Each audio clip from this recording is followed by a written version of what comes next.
Hello दोस्तों, कैसे हो आप लोग। हंट अप इंडिया में आपका स्वागत है।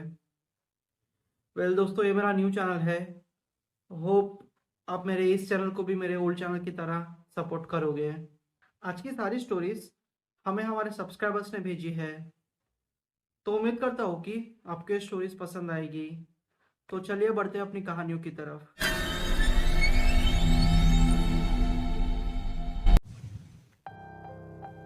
संतोष कहते हैं कि उनके गांव में कोई प्रॉपर कॉलेज नहीं था। इसी वजह से उन्होंने और उनके 3 दोस्तों ने हरियाणा के ही एक सिटी में एडमिशन ले लिया। अब सिचुएशन ऐसी थी कि वो लोग अप एंड डाउन नहीं कर सकते थे, क्योंकि उनका जो कॉलेज था उनके गांव से बहुत दूर था। तो ये लोगों ने सोचा कि क्यों ना हम वहाँ पे पीजी ले लें।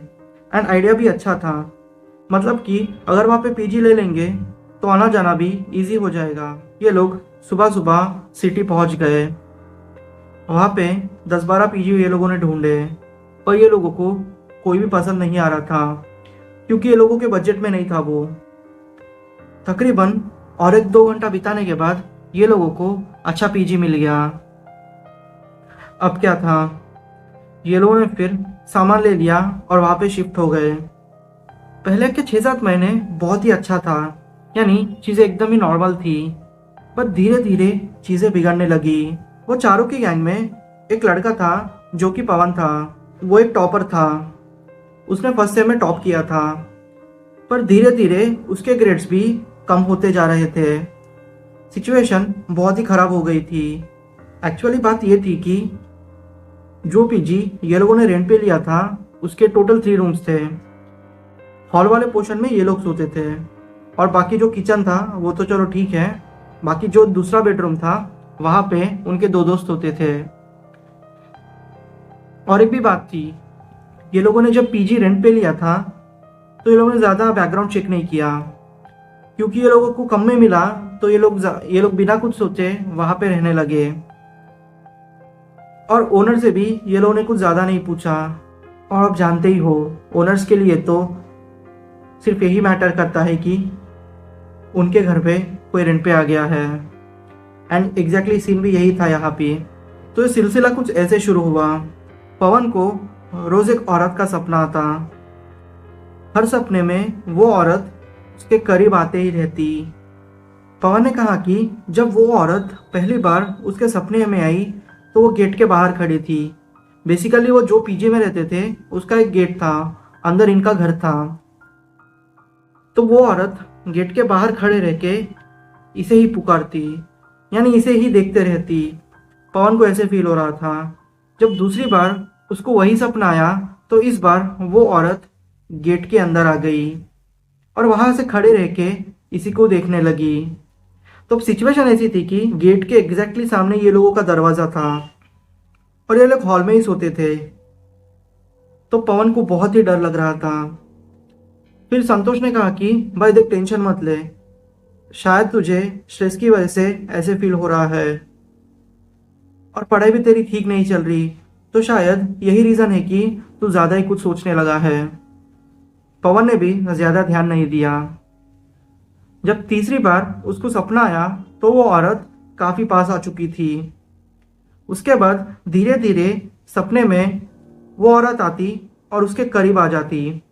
एक बार तो उसे ऐसा सपना है कि वो औरत दरवाज़ा खोल के उसके छाती पे आके बैठ गई और उसका गला दबाने लगी। उसी रात वो ज़ोर से चिल्ला उठा। उसके चिल्लाने की आवाज़ सुन के संतोष भी परेशान हो गया, क्योंकि उसकी आवाज़ में 2 आवाज़ें थी। जी हाँ, एक लड़के की आवाज़ थी और एक लड़की की आवाज़ थी, जो कि इसकी नहीं थी। जो दूसरे बेडरूम में 2 दोस्त सोए हुए थे, वो दोस्त भी हॉल में आके पवन को देखने लगे। पवन बहुत डरा हुआ था। ये लोगों ने उसे समझाने की कोशिश की कि भाई तू टेंशन मत ले, ये सिर्फ सपना है एंड ऐसे कुछ भी नहीं होता जो कि रियलिटी में एग्जिस्ट करता है। फिर 1-2 हफ्ते तो अच्छे से गुजरे। ये लोगों ने सोचा कि सब कुछ ठीक हो गया है, बट शायद यही उनकी सबसे बड़ी गलती थी। हुआ यूँ कि 1-2 हफ्ते होने के बाद ये लोगों को भी अजीब सपने आने लगे। बाकी जो दोस्त वहाँ पे बेडरूम में सोते थे, ये लोगों को ऐसा लगता कि कोई औरत उनके पास आके बैठी हो और अपने कंगन और चूड़ियों की आवाज़ कर रही हो और उन्हें बच्चों की भी आवाज़ आती। अब पता नहीं ये सारी चीज़ें सच थी या झूठ, संतोष को कुछ भी समझ में नहीं आ रहा था, क्योंकि अब तक ये 3 लोगों को ऐसे सपने आ चुके थे, बट संतोष को अभी तक ऐसे कुछ भी नहीं हुआ था। संतोष कहते हैं कि उसके 1 महीने तक उनको भी कुछ सपना नहीं आया, लाइक किसी को भी कोई सपना नहीं आया, सब कुछ ठीक हुआ। ये लोगों ने फिर से सोचा कि सिचुएशन अब पूरी तरीके से ठीक हो गई है। सेकंड सेम का टाइम आया। सेकंड सेम में ये लोगों ने कुछ खास नहीं किया और रिजल्ट भी इनका खराब आया। जो लड़का पहले सेम में टॉप करता था, वो लड़के के एवरेज मार्क्स आए थे। टीचर्स भी बहुत परेशान थे। खैर, अब एक रात की बात है, तकरीबन 1:30 बजे थे। संतोष हॉल में सो रहा था। अब शायद उसकी बारी थी। संतोष कहते हैं कि तकरीबन 1:30 बजे उन्हें एक सपना आया और वो सपना ऐसा था कि एक औरत ये 3 दोस्तों को मार रही है और उसमें से पवन की मौत हो गई। ये सपना बहुत ही डिस्टर्बिंग था उसके लिए, क्योंकि खुद के दोस्तों की मौत को इमेजिन करना लाइक बहुत ही डरावना एक्सपीरियंस होता है।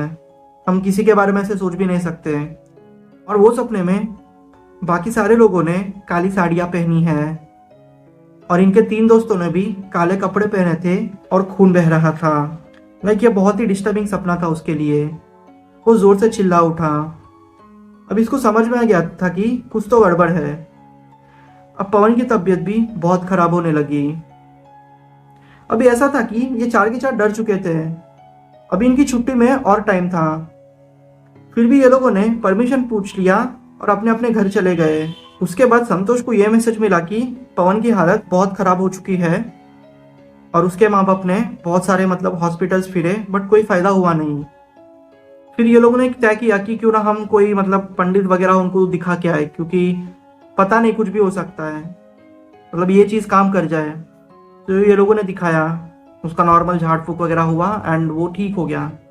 फिर ये लोगों ने डिसाइड किया कि हम जाते हैं ओनर के पास, जो भी डिपॉजिट और एडवांस हमने उसको दिया है वो वापस ले लेंगे। तो फिर संतोष और संतोष का एक दोस्त था, वो दोनों गए और ओनर से पूछा कि यहाँ पे प्रॉब्लम क्या है। पहले तो उसने बताने से मना कर दिया, फिर बताया कि यहाँ पे एक कपल रहते थे जिनके बीच डेली झगड़ा होता था। उसका हस्बैंड रोज पी के आता और इसे मारता। एक दिन उसे सहा नहीं गया, वो औरत ने सुसाइड कर लिया था, वो भी अपने ऊपर पेट्रोल छिड़क के। शायद उसी की ही स्पिरिट ये लोगों को सता रही थी। खैर, जो भी हो, ओनर को समझ आ गया कि अब छुपा के कोई फायदा नहीं। फिर ओनर ने ज़्यादा फोर्स नहीं किया। उसने बोला कि आप अपने पैसे ले लो एंड प्लीज़ इस बात को किसी को मत बताना। ये लोगों ने अग्री कर लिया। ये लोग अभी दूसरी जगह पे शिफ्ट हो गए थे एंड तब से everything was fine between them. ये स्टोरी मुझे मेरी एक सब्सक्राइबर पार्थ ने भेजी है। वो कहते हैं कि वो अपनी गर्लफ्रेंड के साथ मुंबई के ही एक अपार्टमेंट में रहते थे। वो रिसेंटली ही वही अपार्टमेंट में शिफ्ट हुए थे और दोनों ही काम कर रहे थे। सुबह होते ही दोनों ऑफिस जाते, शाम में आते, थोड़ा टाइम बिताते और सो जाते।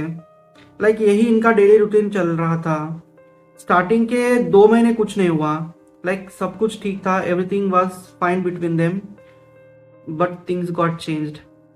पार्थ कहते हैं कि उन्होंने अपनी गर्लफ्रेंड के बिहेवियर में कुछ चेंजेस नोटिस किए। जैसे कि जो उनकी गर्लफ्रेंड थी वो नॉनवेज बिल्कुल ही नहीं खाती थी, बट वो रिसेंटली नॉनवेज खाना स्टार्ट किया था उसने, और कभी कभी वो कच्चा ही मांस खा जाती। पार्थ को ये समझ आ गया था कि ये कुछ तो अब नॉर्मल है और वो पता नहीं खुद से ही बातें करती। पार्थ को ये सारी चीज़ें अब नॉर्मल लगी। उसने सोचा कि क्यों ना एक बार हॉस्पिटल में दिखाए। उसने हॉस्पिटल में भी दिखाया, बट कोई फायदा नहीं हुआ। डॉक्टर्स ने सारी रिपोर्ट नॉर्मल ही बताई। पार्थ ने फिर उसकी गर्लफ्रेंड के मम्मी पापा को ये सारी चीज़ें इन्फॉर्म की। इनके रिलेशनशिप के बारे में इनके पेरेंट्स को ही पता था, तो कोई प्रॉब्लम वाली बात नहीं थी। पार्थ ने उसकी गर्लफ्रेंड के मम्मी पापा को ये सारी चीज़ें बताई तो वो लोग टेंशन में आ गए। वो इसको गांव से लेने के लिए आ गए। अब इसमें ट्विस्ट एक था कि जब वो गांव पहुंची, जब उसके पेरेंट्स उसको गांव गांव लेके पहुंचे तो एकदम नॉर्मल हो गई थी, नॉर्मल बिहेव कर रही थी, जैसे कि कुछ हुआ ना हो। 2-3 दिन पार्थ भी वही रहा और अपने काम की वजह से उसे वापस आना पड़ा। उसने एक चीज़ नोटिस की थी, जब से उसकी गर्लफ्रेंड घर छोड़ के गई थी, यानी वो अपार्टमेंट छोड़ के गई थी, तब से वो घर में से एक अलग ही खुशबू आ रही थी।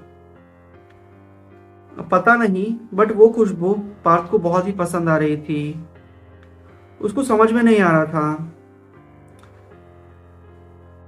फिर तकरीबन 1 हफ्ता ऐसे निकल गया। उसके बाद एक रात को पार्थ की नींद अचानक से खुली। रात के ऑलमोस्ट 1:30 बज रहे थे। पार्थ को ऐसा लग रहा था कि कोई औरत उसके सामने खड़ी होके उसे ही देख रही हो।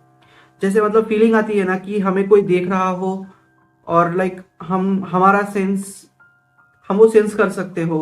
एग्जैक्टली वही फीलिंग पार्थ को आ रही थी। जब उसने आंखें खोल के देखा तो कोई भी नहीं था। उसने सोचा कि ये शायद उसको स्ट्रेस की वजह से हो रहा है, बट यहाँ पे सीन कुछ और ही था। वैसे ही और 1-2 हफ्ते निकल गए। वो उसकी गर्लफ्रेंड से डेली बात करता। अब उसकी गर्लफ्रेंड भी थोड़े दिनों में आने ही वाली थी। और एक रात की बात है, तकरीबन 3 बज रहे थे। उसने सेंस किया कि उसके सर पे किसी ने हाथ रखा है। जब उसने आंखें खोल के देखा तो एक औरत उसके सर पे हाथ रख के उसे ही देख रही थी।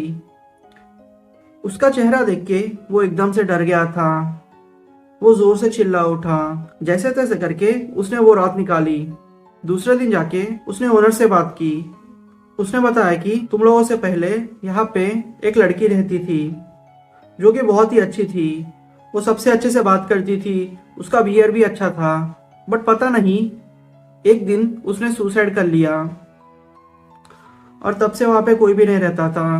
पिछले साल यहाँ पे एक फैमिली आई थी, बट वो लोगों ने 2 महीने के अंदर ही घर खाली कर दिया था। मतलब वो लोग कहते थे कि उनको एक अजीब सी आवाज़ सुनाई दे रही है। जब भी वो सोते थे तो ये लोगों को ऐसे फील होता था कि कोई उनके आजू बाजू चल रहा हो, या फिर यूँ कह सकते हैं कि उनको हमेशा से ही नेगेटिविटी फील होती थी। फिर वो भी चले गए। उनके बाद आप लोग आए। आप लोग ही इतने महीने तक टिक पाए। ये सुनते ही पार्थ बहुत ही डर गए। उन्होंने डिसाइड किया कि चाहे कुछ भी हो जाए वो उसी दिन घर को छोड़ देंगे। एंड हुआ भी ऐसा। शाम तक उन्होंने अपना सारा सामान समेटा और अपनी गर्लफ्रेंड का सामान लेके कोई और जगह पे चले गए। वेल, गनीमत ये थी कि उनकी जान बच गई। उनके साथ कुछ भी हो सकता था। दोस्तों, आपको ये वीडियो कैसी लगी? होप आपको ये 2 स्टोरीज पसंद आई होगी। यार, मैं थोड़ा एक्चुअली नर्वस भी हूँ और एक्साइटेड भी हूँ, क्योंकि बहुत लंबे गैप के बाद मैंने ये स्टोरीज रिकॉर्ड की है और अभी से सारे वीडियोस फेस कैम में ही आएंगे। अच्छी अच्छी स्टोरीज सुनने के लिए आप मेरे इस चैनल को सब्सक्राइब कर लीजिए। सी यू गाइस।